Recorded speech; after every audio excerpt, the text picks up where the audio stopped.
Ahora sí, vamos a dar comienzo a digamos que el año 20 de este seminario, no la emisión 20 del mismo, porque bueno, ahí hubo unos faltantes muy poquitos, pero, eh, pero en 2002 iniciamos con estas reuniones y creo que ha sido una experiencia, un viaje, un recorrido muy estimulante, muy interesante para mí y para muchos de nosotros que participamos en el seminario. Entonces, dicho esto, quiero darles la bienvenida a nosotros, a todos los que estamos acá y a los que nos escuchan, nos ven o eventualmente nos verán a través de las redes.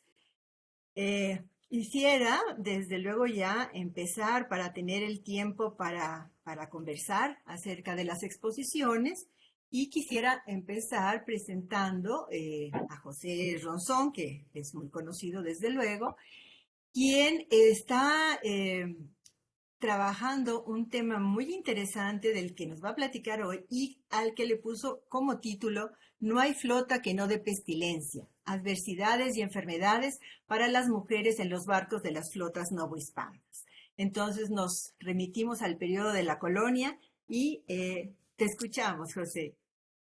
Bueno, pues muchas gracias nuevamente. Buenos días a todas y a todos. Es un gusto volver a estar en este seminario y trabajar con colegas siempre tan queridos y tan valorados por mí, apreciados y admirados. Yo lo que voy a platicarles hoy es un trabajo que estoy realizando de un ensayo mayor. Estoy en el género del ensayo trabajando ahora y debo de decir que me siento como un atrevido de irme a unas épocas que para mí eran insospechadas y que lo estoy haciendo. Es la primera vez que lo voy a presentar propiamente ante colegas, así que comentarios, recomendaciones, reprimendas y reorientaciones serán muy bienvenidas para mí. Estoy trabajando, lo que les voy a presentar hoy se ubica en el siglo XVI, imagínense ustedes. Y efectivamente el título que acaba de leer Laura es el título que le puse al ensayo que les presento el día de hoy, Ponencia. Y voy a empezar por leerles un pequeñito epígrafe que dice lo siguiente. Envía vuestra merced a decir que quiere venir a esta tierra. Padécese tanto por el mar que no me he atrevido a enviarlo allá. Y también no hay flota que no dé pestilencia. Que en la flota que nosotros venimos se diezmó tanto la gente que no quedó más que la cuarta parte de los que veníamos en ella. El epígrafe que acabo de leer es un fragmento de una carta que escribe una mujer de nombre Beatriz de Carballar, que para ese momento ya estaba ubicada en la Ciudad de México en el año de 1574, a su padre, Lorenzo Martínez de Carballar, que estaba ubicado en Fuentes de León, España. Esta mujer vino a la Nueva España ya en compañía de su marido, había hecho la travesía, sabía de lo que estaba hablando, se mostraba interesada, pero a la vez preocupada en que parte de la familia hiciera la travesía sin dejar de advertir los peligros, la peligrosidad de la mar que ella había sobrevivido. Sin embargo, reconocía que era necesario hacer para crear el nuevo mundo. Voy a comenzar por leer un preámbulo. No fueron solos. Es el inicio del título de una exposición de mujeres españolas en los procesos de exploración, conquista y colonización en el continente americano. El Museo Naval de Madrid organizó y expuso en el año 2012. Y es que, efectivamente, los hombres de mar no vinieron solos. La figura femenina siempre estuvo presente. El primer registro oficial que se tiene es el segundo viaje de Colón. En él ya venían mujeres. Y ello se explica porque el segundo viaje ya fue concebido como de colonización. Un nombre significativo en esos barcos fue el de María Fernández, que oficialmente fue ubicada al servicio de Cristóbal Colón. Y dos identificadas incluso como comerciantes, de nombres Catalina Rodríguez y Catalina Velázquez. Ellas y otras cuyo registro se diluyó o se perdió, navegaron con los hombres en medio del peligro, del desafío de sobrevivencia humana. Una hazaña, pues era obvio que para realizar ese viaje se requería de mucha fuerza y una buena dosis de valor. El número de mujeres fue persistentemente menor que el de los hombres, y eso no resulta raro si se toma en cuenta que los primeros años del contacto entre el viejo y el nuevo mundo significaron periodos de aventura. Ello, aunado al hecho de que el género masculino se consideraba superior al femenino. Fue un mundo hecho por los hombres, para los hombres. Fue lo que diríamos un mundo de preeminencias de las masculinidades aparentes. El género femenino no estaba en las coordenadas que dibujaron el universo de la navegación, sus navegantes y los territorios descubiertos, explorados, conquistados, colonizados. Aparecerían sí, pero como parte del dibujo de la familia y sobre todo en el mundo colonial. Las mujeres siempre estuvieron presentes, tuvieron un peso significativo y determinante. Ello a pesar incluso de que en los registros fueron borradas o simplemente no inscritas al equipararlas con objetos. En algunos casos su registro no es visible porque estuvo debajo del nombre de un varón. Se hizo el administrador de ellas, por usar un término jurídico de la época. Empero, al embarcar estuvieron y la sola presencia de una mujer en alguna de las embarcaciones representó un evento que alteró la vida de los barcos. Siguiendo un poco a lo establecido por Martha Lams, en estos procesos históricos en los que comenzamos a develar a este sujeto histórico, también se va valorando que el peso no es numérico, pero sí simbólico y de trascendencia en los virajes que imprimieron a ese mundo masculino, de preeminencia de las masculinidades. Las mujeres estuvieron presentes como viajeras, como pasajeras y como trabajadoras, lo cual hace que su actuación, papel y función en ese escenario sea de extraordinarias complejidades y profundidades en las formas de desarrollo del comportamiento social y cultural. Una vez en tierra, las mujeres también tuvieron un papel y una acción muy significativa, mucho más allá del papel de la familia y de la religiosidad que la vasta historiografía ha determinado. El objetivo de la ponencia que yo presento el día de hoy pretende iniciar la reflexión sobre la presencia femenina en las embarcaciones que surcaron las aguas del Océano Atlántico, que salieron de la península española a Veracruz, y analizar algunos aspectos de las relaciones que se establecieron entre las dos orillas para fomentar el viaje y las tensiones que fueron generando, ello a partir de ejes como los siguientes: las adversidades, la sobrevivencia, el arribo al mundo y su función para que otras y otros vinieran. Para fines de esta ponencia se tomarán los primeros años de la colonia, y en concreto estoy ubicado para este caso siglo XVI. Las historias que yo intento recuperar son fragmentos de gente común, gente encumbrada, no es la esposa del virrey, no es la esposa de la autoridad que llegó. Incluso tampoco son religiosas que estuvieron enmarcadas dentro de la jerarquía eclesiástica. Son mujeres y hombres que fueron comunes al momento de iniciar el viaje y cuando llegaron realmente empezaron a construir el nuevo mundo. Por tanto, son historias incompletas porque no es gente que haya escrito sus memorias o sus relatos completos. Los casos aquí muestran, entre otras cosas, el papel de Veracruz como la puerta del virreinato de la Nueva España. Aportan elementos a la diversidad de matices que parten de la historia colonial y generan interpretaciones que rompen con los estereotipos de la historia e incluso, diría yo, combaten la historia binaria. Discuten sobre la idea del puerto o puerto vacío que se ha tratado de denominar en los siglos XVI y XVII, del caserío abandonado. No, que esa idea sí hubo gente que pasó y salió corriendo prácticamente del puerto, pero hubo otra gente que se quedó y estuvo allí presente.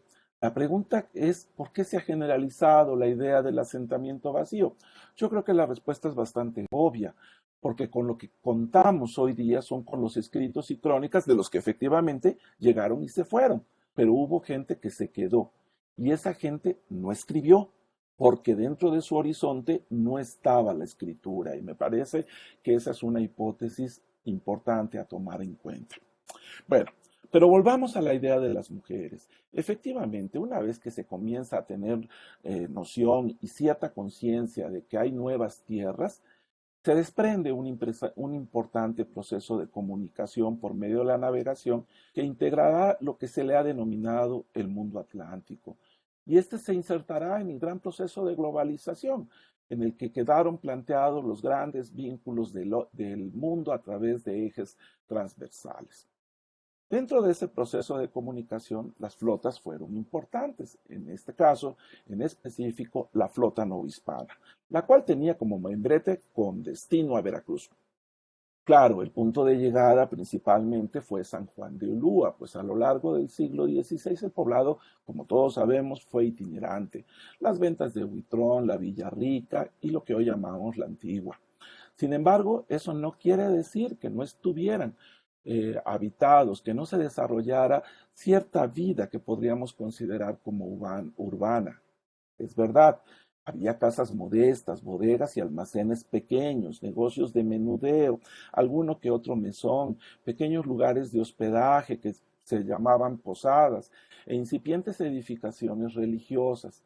Ciertamente la región padecía de un clima y de una geografía que ha sido determinada como adversa. Los que podían sí se iban, pero otros se quedaron y trataron de ir construyendo el Veracruz que se fue fundamentando. Veracruz no contó con un desarrollo urbano como otras plazas y no hay que buscarlo, no está.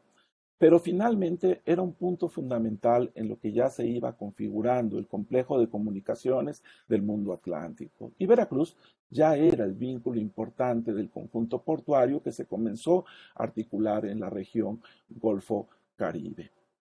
Los casos con los que yo he empezado a trabajar, sobre todo escriben desde lo que hoy se le denomina la Antigua, a los pies del río Huitzilapan. Algunos dicen que es Veracruz, pero están en San Juan de Ulúa, y unos pequeñitos más están allí enfrente, en las ventas de Huitrón, porque todo ese escenario era lo que ellos denominaban Veracruz.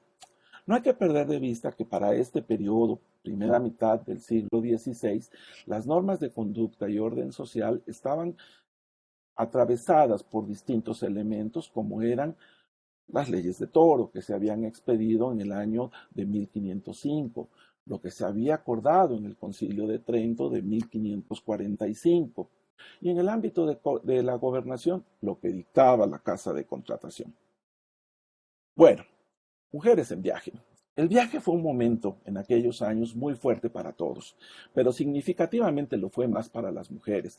En los primeros años las embarcaciones fueron evolucionando y quizá poco a poco construyendo nuevas naves. Por ejemplo, en el mundo atlántico se pasó de la carabela a la nao y al galeón, que a decir de Carmagnani, este hecho forma parte de la consolidación del mundo atlántico y se marcan los elementos transversales que definieron la primera globalización. Sin embargo, el impacto de crecimiento y mejora de las naves sobre todo fue para el transporte de mercancías, tesoro y defensa, en menor medida para los tripulantes y pasajeros.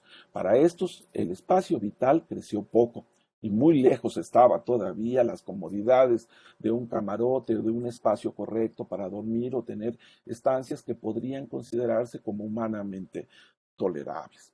Los informes, las memorias, las relatorías de las travesías y de viajes se encargan de mostrar el viaje en dos grandes premisas, los viajes buenos y los viajes malos. Esta categorización está principalmente en función de los tiempos de traslados, de las condiciones de navegación y las circunstancias que rodeaban los viajes. Pero en términos de la vida interior de las naves, muy poco se dice. Sí se ocupan de amotinamientos, riñas, robos, actos de fe, muertes, epidemias, hambrunas y lo que se conocía como los pecados nefandos, ¿no? Entre esos, la sodomía, por ejemplo. Sin embargo, la cotidianidad en los actos vitales poco se dice. Quizá, porque aquí va otra hipótesis, lo que podemos manejar es que el viaje desde un horizonte social y cultural se le ve como un mal necesario, un trance difícil y peligroso, pero inevitable para la empresa mayor. Desde muy pronto, la casa de contratación, por ejemplo, comenzó a dictar las normas para quiénes podían viajar, qué requisitos necesitaban, cómo se debía acreditar, cuánto debían de pagar, qué podían llevar, quién autorizaría el viaje. Entre lo que se analizaba estaba, por supuesto, la limpieza de sangre, y ello comprendía no haber sido juzgado y condenado por la Inquisición hasta 2 o 3 líneas familiares, no haber portado un San Benito, por ejemplo. Si era varón y estaba casado, debía demostrar presentarse con la esposa y la esposa debía decir que daba el consentimiento para que él viajara. También se debía de comprometer a regresar a la península o mandar por ella por medio de las cartas de llamada. Las mujeres estarían regidas, como les dije hace un momento, por todo lo que establecía las leyes de Toro, que es inmenso. También esa reglamentación establecía dónde se colocarían las mujeres, qué cosa harían, cómo se comportarían, tanto antes del viaje como durante el viaje y una vez que llegaran a tierra firme. Por ejemplo, el Concilio de Trento determinó que no se establecerían conventos de mujeres cercanos a las costas por el peligro de vejación que corrían. Ello nos da explicación, por ejemplo, de por qué en Veracruz no tuvimos conventos femeninos durante la época colonial. Sí los masculinos, porque esos se establecían también a lo que establecía el concilio de la evangelización. En el caso de la preparación del libro del viaje, por ejemplo, se establecía cómo se harían las listas, si las mujeres aparecerían, si estaban con el marido, decían las leyes, sería suficiente con que el hombre se registrara y decía, vengo con mujeres a bordo, pero ya no era necesario registrarlas. No así cuando venían como trabajadoras. Es así, aparecían en lo que se les comenzó a llamar las listas de nómina. En fin, que para viajar y encontrarlas es un problema porque no todas aparecen en ello. Ya una vez en el barco, el espacio vital, por ejemplo, fue muy complicado. Está calculado que en aquellos momentos era 1 o máximo 1.5 metros cuadrados por cada una de las personas que venían en esos barcos. Un espacio pequeño. El barco estaba concebido como un espacio de trabajo, no como de vida. Y entonces generalmente se acomodaban donde podían, se sentaban donde podían y dormían donde podían. Las entrecubiertas eran muy cotizadas y generalmente las querían utilizar. Las necesidades del baño, por ejemplo, pues tampoco era cosa fácil. Generalmente se iban a la parte posterior del barco y allí se le denominó incluso el jardín. Allí iban tanto pasajeros, tripulantes, hombres y mujeres. Para las mujeres resultaba muy complicado. Generalmente tenían que ir acompañadas de otras con lienzos para cubrirlas y que no las vieran el resto de la tripulación. La limpieza en el barco no estuvo nunca presente, ni siquiera la corporal, porque el agua dulce no se embarcó con esa finalidad. Se pensaba que el agua era para consumo, no para limpiarse y mucho menos para bañarse. Las rutinas diarias estaban principalmente regidas por las liturgias católicas. Se debían de reunir al amanecer para rezar y al anochecer para rezar, hacer oraciones, escuchar lecturas de vidas ejemplares, se cantaba, se jugaba, incluso los naipes que estaban prohibidos, pero sí se realizaban. Sobre todo se encuentra uno los naipes en el momento en que se reporta una riña en los barcos por deudas de juego. Y ahí se declaraba, fueron por naipes. Pero esa aventura, empresa, negocio y proyecto lejos estuvo de las comodidades de un hogar limpio, confort, de una cama que fue inaccesible para todos y la privacidad cosa lejana. Los barcos olían feo, fueron pestilentes como el diablo, decía Eugenio de Salazar, nombrado oidor de Santo Domingo en 1573, llenos, infestados de piojos, chinches, cucarachas y ratas. Un sufrir humano, decía, un sin vivir, un infierno, y quizá por ello la referencia a pestilentes como el diablo y al dicho, la tierra para los hombres y la mar para los peces. Eso sí, también en los barcos venían los sueños, los deseos y las esperanzas. Parte de ellos arribaban en baúles que contenían los ajuares, vestidos y objetos de ornamento.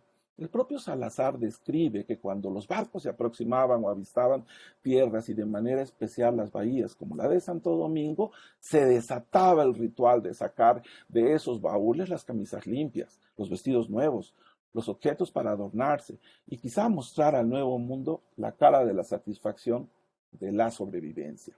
Las mujeres refrescaban sus marchitos rostros con lo que podían. Se usaba el polvo de perla, posteriormente el de arroz.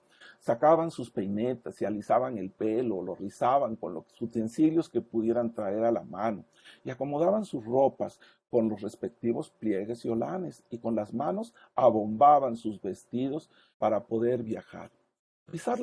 Para poder viajar. Quizá pisar la tierra debió ser un momento significativo. En los primeros tiempos no se sabía bien a bien lo que les esperaba, pero con seguridad algo diferente al peligro marino. Y un espacio ventilado, por lo menos un lugar donde caminar. Bueno, del peligro a la enfermedad. En alusión al epígrafe de este texto, no hay flota que no dé pestilencia, es una sentencia que va como en un doble sentido, en torno a la nula sanidad, efectivamente, pero también a los miasmas que allí emanaba y se respiraba, y a la propia peste como agente y enfermedad que causaba la muerte de la población que la padeció. Dos tipos de enfermedades fueron las más comunes o reportadas, por lo menos en los barcos, las fiebres y el escorbuto. Iban cirujanos y sangradores en los barcos, pero muy poco podían hacer cuando la gente enfermaba del escorbuto. Algunos amputaban y otros pues simplemente daban lo que podían para que muriera la gente que la contraía. Hombres y mujeres padecieron estas enfermedades, pero en el caso de las mujeres, dos cosas más estuvieron en este ámbito, porque eran consideradas como enfermedades: el embarazo y los procesos menstruales. La normatividad establecía que no deberían viajar mujeres embarazadas, pero era difícil establecer el estado de ellas. Algunas lo hicieron sin darse cuenta o también ocultaron su condición. Ya en el barco se tenían cuidados y atenciones con ellas las que se podían, pero el movimiento del mar, las tormentas y la escasez de alimentos hacían que su proceso fuera mucho más complicado. Lo mismo sucedía con los periodos menstruales, asociados a quizá la privacidad, la intimidad, pero sobre todo, más que eso, al decoro, decían. ¿Cómo viajar con lienzos? ¿Dónde lavarlos? El agua era para otro fin, no para eso. ¿Y dónde secarlos? Las mujeres trabajadoras quizá bregaron con mayor tranquilidad este asunto, si es que se puede decir tranquilidad, pero las pasajeras no era tanto. Era para ellas todo esto significó un problema. Incluso para reportarlo, para escribirlo, no había manera de decirlo, es que tuve el periodo menstrual. No era eso. Se sabe de él porque se dice tuvieron enfermedades propias de la mujer, pero no decían qué. Y eso fue todo un problema. Bueno, me salto a mujeres en tierra firme. Una vez en Veracruz, y en este caso en lo que ya se le denominaba la Nueva España, las mujeres que hicieron este trayecto no fueron entes pasivos, fueron muy activas y desde espacios insospechados actuaron y fungieron como engranes del mundo atlántico. Sin proponérselo, tuvieron grandes horizontes y espacios de vinculación entre las dos orillas, Sevilla y Veracruz. Tengo preparados 3 casos: María de Ávila, Inés Núñez y Juana Bautista, quienes sostuvieron una efímera correspondencia o fueron mencionadas en algunas cartas como actrices de la creación del Nuevo Mundo. Si se me acaba el tiempo, presentaré uno o dos casos. María de Ávila. Esta mujer actuó en 1568. El proceso de viaje al Nuevo Mundo tuvo diversos motivos y causales, pero uno de peso importante fue que cuando ya estaban establecidas en estas tierras, pues mandaban por el resto de la familia, ¿verdad? Los maridos por medio de las cartas de llamada que ya les mencioné. Pero también se amplió la invitación a otros amigos, amigas, conocidos, conocidas, paisanos y paisanas, a quienes se les exhortaba a gestionar los permisos y llenar los requisitos para que les permitieran viajar, incluyendo a las mujeres y de manera importante a las doncellas, por ejemplo. Estas últimas no era tan fácil que viajaran, requerían la autorización expresa del rey, entre otros requisitos particulares. Sin embargo, esos rígidos requisitos se flexibilizaban cuando se armaban expediciones bajo el mando de un adelantado o un gobernador, y de manera conjunta con el rey establecían que llevarían doncellas para casarse con los hombres establecidos en el Nuevo Mundo. Hay casos y hay historias de viajes de estas doncellas para América que valdría la pena mencionarlos, pero no da tiempo.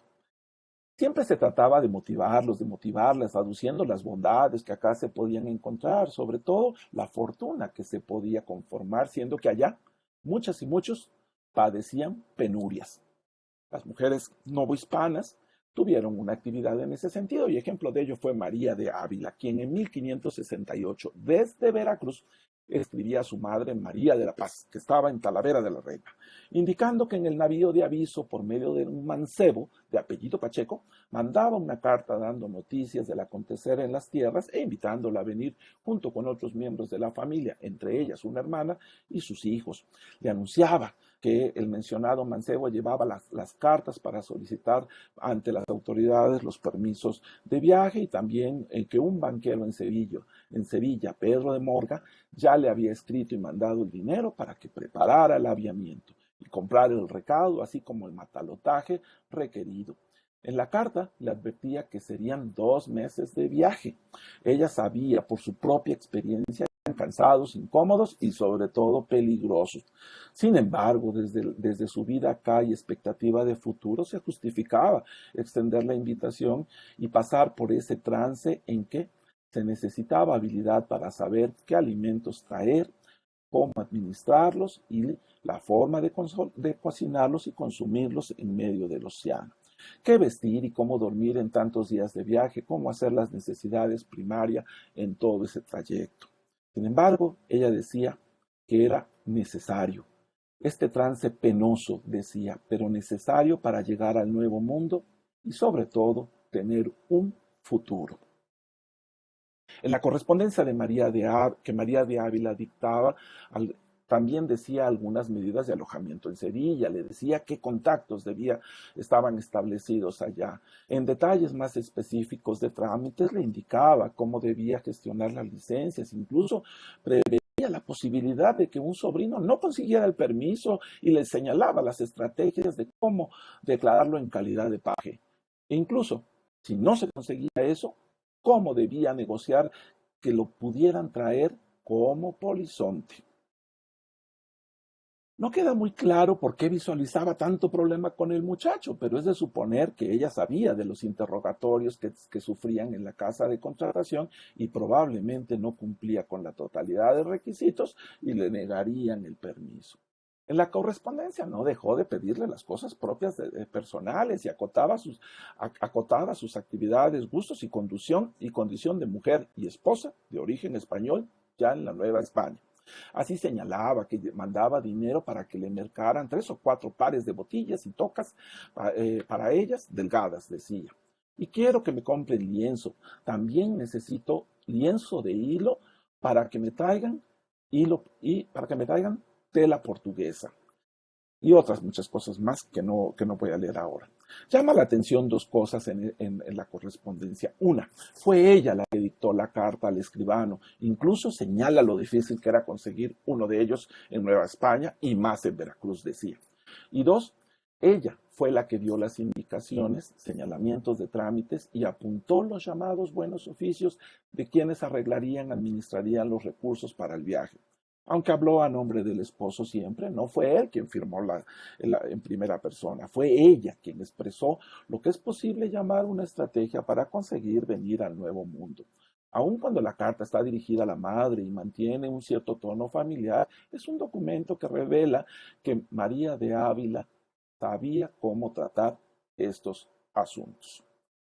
Paso al caso 2. Si me da tiempo, ¿verdad, Laura? ¿Te da tiempo? Sí, claro que sí. Bueno, paso al caso 2. El caso 2 se llama Inés, el enlace, 1571.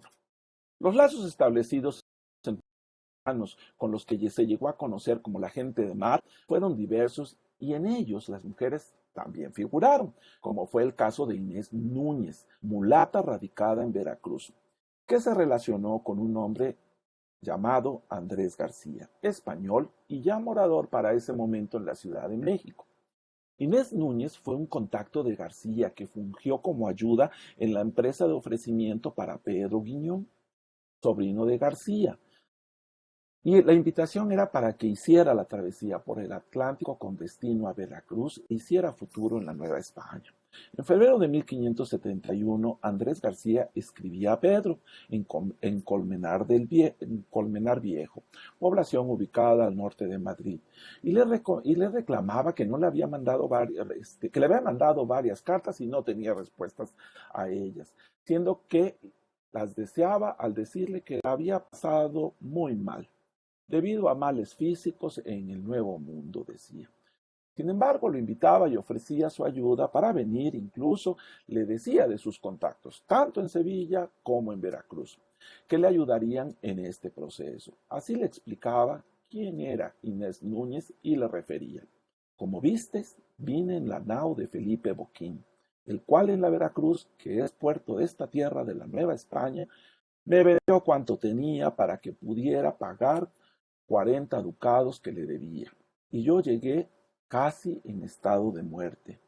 Si no fuera por una mujer que se dice Inés Núñez, que es de color moreno, hízome mucho regalo que le debo más que a mi propia madre, a la cual, si Dios os trajera con bien, procuraréis ir a casa de Inés, porque yo ya le tengo avisada que usted vendrá. No es posible saber más y con mayor precisión el papel desempeñado por Inés Núñez en la plaza veracruzana, pero la correspondencia muestra esos instantes cotidianos que a la luz del tiempo figuran levemente, que en su momento fueron parte del mecanismo social y estratégico en la construcción del nuevo mundo. En su papel de mujer, Inés ayudó al español Andrés García y parecía su tabla de salvación en momentos críticos, en los que incluso señalaba abiertamente que vivió casi la muerte. Ella sería quien hospedaría al sobrino si decidiera venir en este mundo atlántico de grandes complejidades materiales. Ella también con seguridad le daría las primeras indicaciones y orientaciones en la Nueva España y otorgaría la confianza al hombre recién llegado por medio de la travesía marítima. Su registro o huella en la memoria documental es fugaz, pero muy relevante en este caso. Andrés García había logrado hacer lo que es posible considerar como buenos negocios.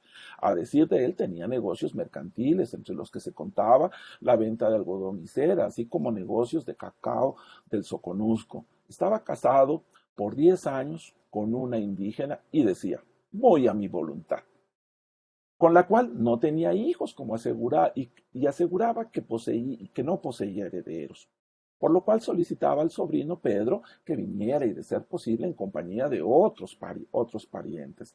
Así, juntos podrían continuar los negocios y asegurar el futuro como herederos y ayudar a los paisanos que habían quedado en la península.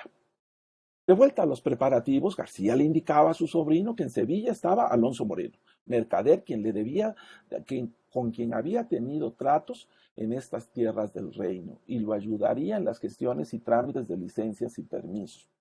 Le aseguraba que ya le había escrito para que lo aviara, a él y a los que vinieran en su compañía a la Nueva España. De manera adicional indicaba que allá mismo estaba Antón Sánchez, una persona que le debía servicios y administraba una de las naos que venía a Veracruz, razón por la cual debía contactarlo y asegurarse de venir en ese barco, donde sería bien tratado y aliviaría los terribles males del tránsito por el mar, o sea, el Atlántico.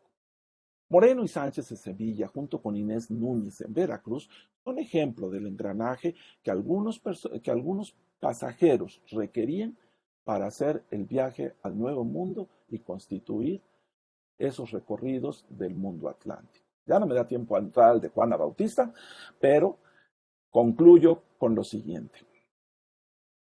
Efectivamente, no fueron solos, ni estuvieron solos.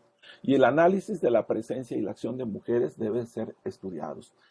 El proceso aquí analizado constituye una posibilidad de acercamiento a la construcción del nuevo mundo enmarcado en los procesos atlánticos, pero desde miradas y horizontes como los femeninos, que ayuden a comprender la diversidad más allá de lo establecido o de lo escrito. Gracias. Ay, muchas gracias a ti. A mí me pareció maravilloso esto. Algo que no se me había ocurrido, por supuesto, ¿verdad? Parecía tan obvia la situación en la colonia y los primeros, es que no es cierto, uno no tiene alcance, bueno,